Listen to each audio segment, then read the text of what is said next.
Manchester United in the Europa League. Some really big topics to get into, which is unusual for a preview because it can get a little bit repetitive. But there's two big things to discuss. First of all, I just want to say that we are live. The Dortmund thing where the game's been cancelled because of the explosions. I mean, what is happening with football? What is happening with football? What is happening with the world? It's so sad that it impacts on football games. But hopefully we're going to get to grips with this at some point and we'll sort it out. But yeah, so on with the game. Football, life, and everything else goes on. Thankfully, there's nobody badly injured. But Anderlecht, this will strike you. If you've been keeping an eye on this, you'll know that their main striker has scored a lot of goals from this season. I'm not even going to pretend to pronounce his surname.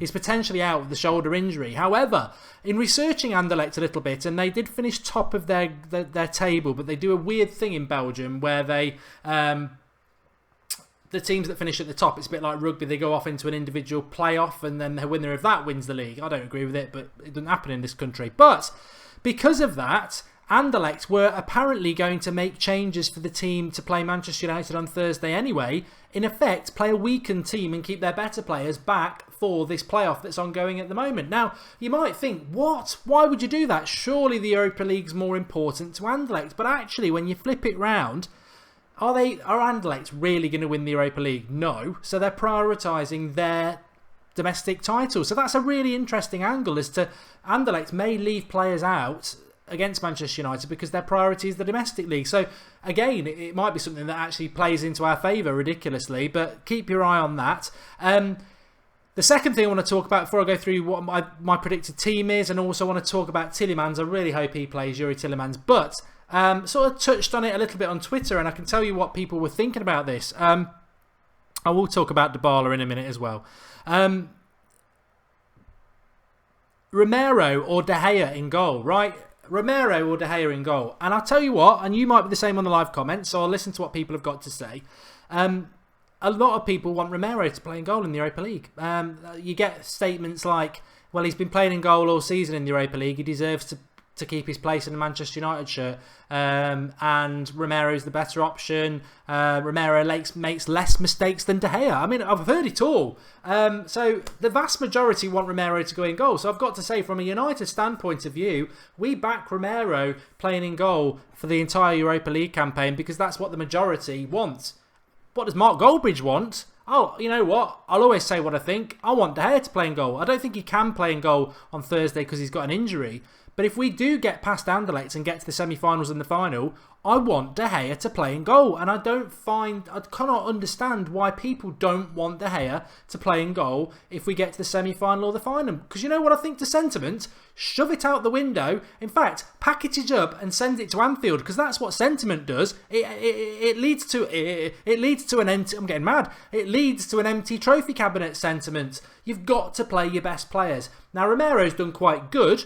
But come on, we're not naive Manchester United fans. We've not got short memories. Can anybody remember at the start of last season when we thought we were going to lose De Gea and Van Gaal played Romero in goal? We went away to Swansea. He'd had a good first couple of games. We went away to Swansea. We're 1-0 up. He made 2 mistakes and he couldn't have saved the bloody balloon at him. So he has got Romero. I think people get lost with Romero. He's a nice looking bloke. No, that's not what I want to say. What am I on? I don't fancy him.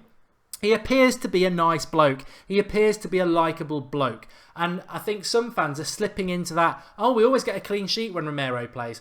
Well, what about if we play Celta Vigo or Schalke on their day in the semis, or Lyon, and they have a good game and we get beat 2-0 because Romero drops a clanger?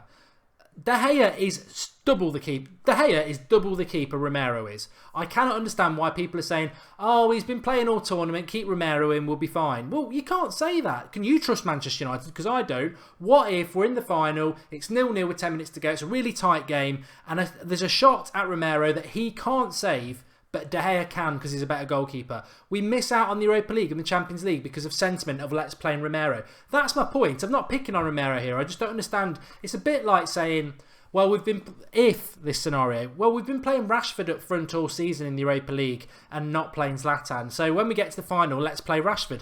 You're not. You're going to play Zlatan because you want to play your best players. But I have a feeling that the way Mourinho's teeing it up, he will use Romero all the way to the final. So I really hope it works out. But I just have concerns. In fact, I was talking to a Liverpool fan today, and we were talking about the Europa League and how they, all the way up until half-time in the Europa League final last year, it was their trophy. They'd knocked us out. They'd knocked Dortmund out. I think did they knock Roma out? I can't remember. They had a really tough run all the way to the final. Then they played Sevilla. They were up at half-time. In the second half, they blew it. So there should be no preconceptions that we're going to win this tournament without hard work. And if it's going to be hard work, how many times has De Gea been important? I just think he has to play in goal. He has to play in goal. He can't play on Thursday, but Afghana, it's these sort of comments. I'm sorry, this is not the United stand, because the United stand and the majority want Romero to play in goal all the way to the final. But Afghano's come out with a cracking comment here. He says, "Calm down, Mark. Romero played in the World Cup final." I couldn't give a damn if he's been on Strictly Come Dancing. I don't care what he's done in the past. De Gea's a better goalkeeper, and what I'm saying is, do you want to risk Romero, who's a good goalkeeper? But what I'm saying is, there are certain shots that Romero can't save, but De Gea can save. What if we get one of those shots in the final, and we go, De Gea would have saved that? Then it's your fault. It's Jose's fault for taking that risk. I think when you've got players of the talent of De Gea, or a Zlatan, or a Pogba, you've got to play him. And that's all I'm saying. It's not a witch hunt against Romero at all. I'm just saying that you don't risk what could be our only chance in the Champions League, and I would put the best team out. I don't care about sentiment. And Sir Alex never did either. In the early rounds of the League Cup, he'd play the reserves, he'd play the youth, but if we got to semi-final, he'd pick the best because he wants to win it. Like Gwyn Branson says, we need Champions League qualification, play David De Gea, which I totally and utterly agree with. Shaka Phillips is saying Mourinho's unhappy with De Gea. Well, we don't know about that. And Romero is better than Manuel Neuer, says Fully. So how do I think we'll line up? That leads lovely into that, and Danderman agrees with me 100%, so that's the only one I'm going to read now. How will we line up? That leads up quite nicely. Well, Romero will be in goal on Thursday, and I have a feeling he will stick with Romero till the final, and we'll have to just see what happens. So for those who want him, I think you will get him. Valencia hopefully is back on the right. We've got no choice. It's got to be Bay and Rojo. They are our best centre-back partners. We are away from home, so we need a strong centre-back, our number one centre-backs. Left-back is interesting. Will he play Luke Shaw? I would. He was taken off quite early in the game against Sunderland, so I'd hope Luke Shaw would play.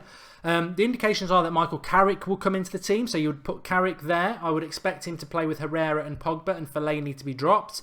And then on the right, I suspect he will play Mkhitaryan. On the left, I've got a funny feeling he might play Rashford, and up front Zlatan. So that would mean Lingard going to the bench, Martial still being on the bench. So it's a strong team, and I would expect a strong team. I think De Gea, whether he would play or not, I think for this game he's probably just recovering from the injury anyway, which will be a good excuse for him not to play him. But that is a strong team. A strong back four with Valencia and Shaw as fullbacks, and Rojo and Bay. Carrick, Herrera, Pogba, which is the midfield I would be playing every game if we can. And obviously Mkhitaryan. I'd play Martial. I don't think he will play Martial, so Rashford on the left. Zlatan up front. We should beat them, and it'd be nice. I'm predicting we'll win 2-1. And if we can win 2-1, it just gives us a little bit of breathing space for the following Thursday in the home tie. But it's very important that we score. Anything's possible against Manchester United, as we know, but we should be beating Anderlecht. I'm not going to say comfortably. If you look at Anderlecht and you look at their season, they're not a team that scores high. You know, they win a lot of their games in Belgium because they are one of the best teams in Belgium, but they don't, especially recently, they're winning games 2-1, 1-0. So they're not. I wouldn't expect them to, I don't think we're in any danger of going to Belgium and getting beat 3 or 4-0 and the game being out of our hands. I'm not saying we won't lose, because anything's possible with Manchester United, but I think 2-1, and I think if we turn up, a team of Anderlecht's quality should not be a problem. And basically, it's just about keeping 11 players on the pitch, patience, tight at the back, and bring it home to Old Trafford if you need to. But if you can get it won in the first leg and get the away goals, then lovely jubbly, as Derek Trotter would say. Chelsea on Sunday. I want to start talking about Chelsea, but I can't because I've got Anderlecht first. But I'm very much looking forward to that Chelsea game. and hopefully we can win it. Tielemans, sorry, I want to talk about him a little bit. 19 years of age, 20 in May. He's linked to Monaco, the BASTARDSs. Have they not got enough young talent? I mean, Monaco Dortmund, the game that's been called off because of the bomb, disgusting. That was going to be a great game because I think Monaco and Dortmund on paper are the two best teams in Europe for young talent. They've got an array of young talent at both clubs, so it was going to be interesting to watch that. And I think they're playing tomorrow at 5:45. So if you get to watch that, I might pop out of work and watch it in the pub actually. But the Tielemans is linked to Monaco, and I nearly made a mistake of saying English clubs, but Manchester United need to book the trend here. Why are Dortmund and Monaco getting hold of all this young talent? We need to start jumping in and getting there, and what better opportunity than to see how good this lad is over the next 2 legs, and if he is good, tap him up and get him to Manchester, because he's only about, he's 19, just about to turn 20. What sort of player is he? Well, we're going to find out, hopefully. I hope he doesn't rest Tielemans for the weekend, like I was saying. We want to see him play. But he's got a good long shot on him, a very good engine, very creative. To be honest, where would he fit in with Manchester United? If you've seen him, and I've probably watched him about 20 times over the last couple of years, but I would put him in the Pogba position, but he's so young that he could become could he play in a midfield too with Pogba? Probably not at the moment. I think he needs that sort of freedom. He played the Pogba position at the moment, but as we've seen this season, you can't have Pogba playing every game. I think a lot depends on how well he plays against Manchester United, and like we had with Lukaku last week, sort of watching him, seeing how he plays against Manchester United, he didn't turn up. That could happen with Tielemans over 2 legs. So it's very interesting to see. I'm excited to watch that. It's always nice to, when you are playing a game against somebody like that there is a player that you may be interested in signing for United. So I would be very interested to see, one, if he plays, and hopefully there's no reason that he won't play. But hopefully, if he is a talent, then I think Manchester United need to make a move. And what better way to do that than to have 2 games against them? And also the second leg, Old Trafford. You know what? Give him the stadium tour while he's here as well. Get it done. Get it done. I think, that's the sort of signing that would excite me. He is potentially one of the best in world football. And, what's the excuse to miss out on a player like that? Please don't do this again. No, it's alright. I thought the live comments had stopped. So yes, I'm looking forward to the game. I was getting a bit ribbed by the Liverpool fan today, saying, "How are you looking forward to a Europa League game?" But they're not even in Europe, and neither are Chelsea. And there's only Leicester and Manchester United left in Europe, and we should be proud of that fact.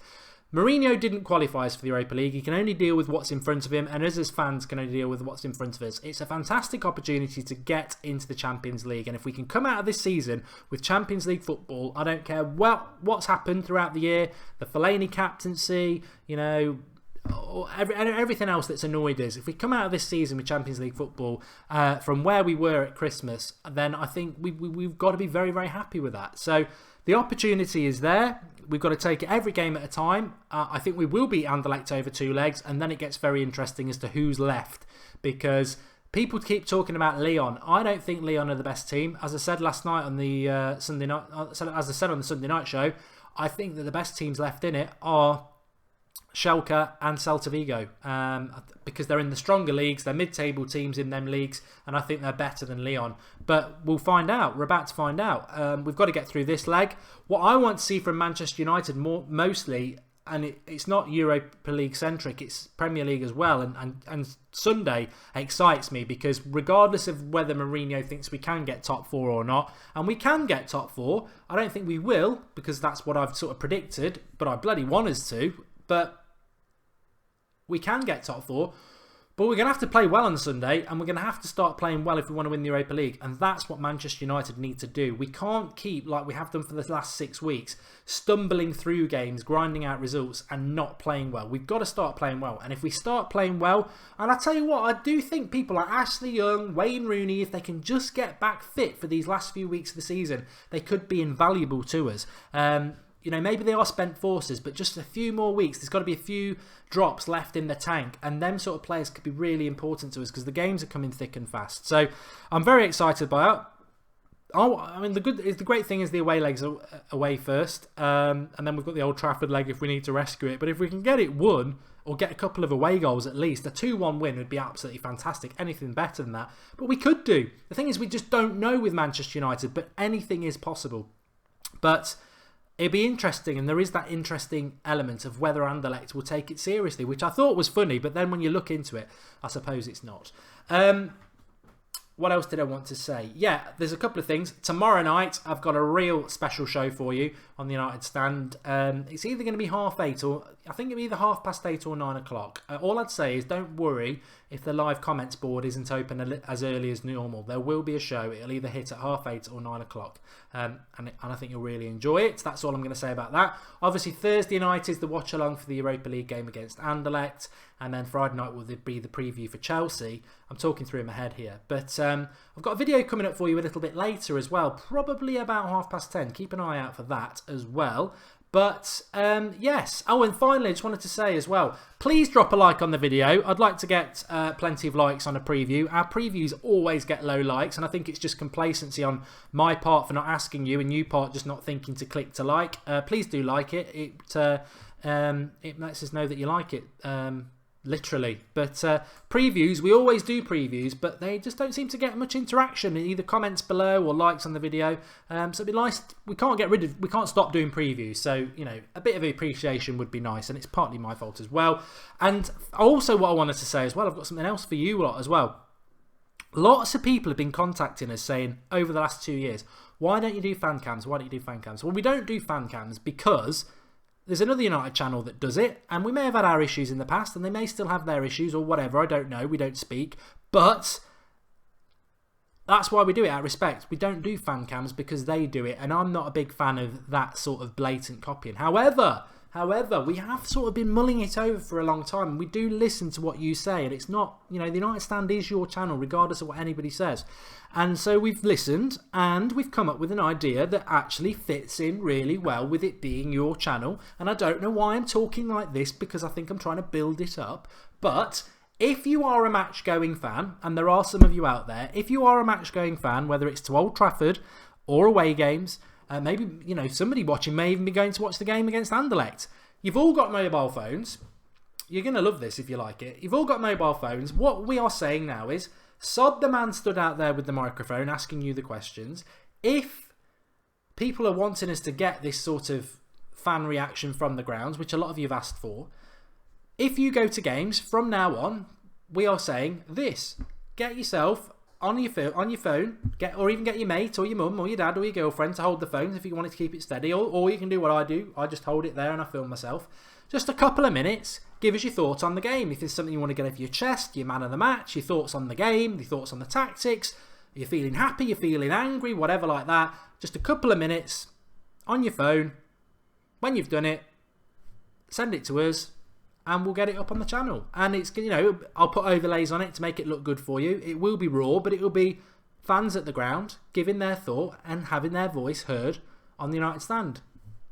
I think it's a great idea. I thank James for sending us in that request, and many others, but he gave us that distinct plan of doing it, and I think it's a really good idea. So we will develop it more. I don't know whether anybody's going to be going to the game against Anderlecht on Thursday, but I'm sure there'll be a few of you going to the Chelsea game on Sunday. Very easy to do. Like I say, just give your phone to... Don't give it to a stranger because they might run off and nick it, but you can either give your phone to your mate that you're with, and then just get it. Film it, give us a couple of minutes, and we'll get it up on the channel. I think it's a really good idea. Callum Trick says, Mark, top 4 or win the Europa League? Europa League is a trophy, so I'd like to win it. I've always been consistent, though. I'm very, very nervous about picking Europa League, and because it really will come down to a final. It's whether we turn up, and it's whether the referee doesn't do something bad like send a player off. It'd be nervous, but it'll be the best way of doing it because we'd win a trophy.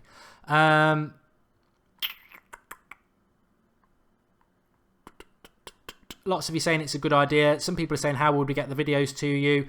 Very, very easy to do. The thing you need to note down is our email address, soccerboxtv@gmail.com. If you are a match-going fan and you're thinking of doing the phone thing, we can give you instructions. Just soccerboxtv cribsheets@gmail.com. Just drop us an inquiry email and we'll have a crib sheet to send out what you need to do. But basically, you know how to record something on your phone. It's just what you do after that. Very easy, very easy. We use something called WeTransfer, which is where you can just transfer your video file and email it straight through to us. So it'd be very easy to do. Thanks everyone for watching. Thanks for everybody who's dropped a like. I've seen it's doubled up to nearly 200. Even, you know, there are 600 of you watching. I don't know why you all don't want to like it. Come on. But thanks everybody. I will be doing a video a little bit later, in about an hour and 40 minutes. Surprise one, an extra one. It's only occurred to me now to do it. But tomorrow night's video will be 8:30 or 9 o'clock. Don't worry whether if the live comments doesn't start, because we're purposely starting it. Boom. And that'll be 8:30 or 9 o'clock tomorrow night. I think you're going to really enjoy that video. But I'll see those who want to join me a little bit later at about 10:30. A little bit of a bonus surprise video. Thanks for watching. Speak to you all soon. And go and enjoy the rest of the Juventus game. It's looking good, isn't it? I wouldn't say it's all over, because remember PSG in the first leg. But the Champions League, it's interesting. So go and watch the second half. I'll see you at 10:30. Thanks for watching.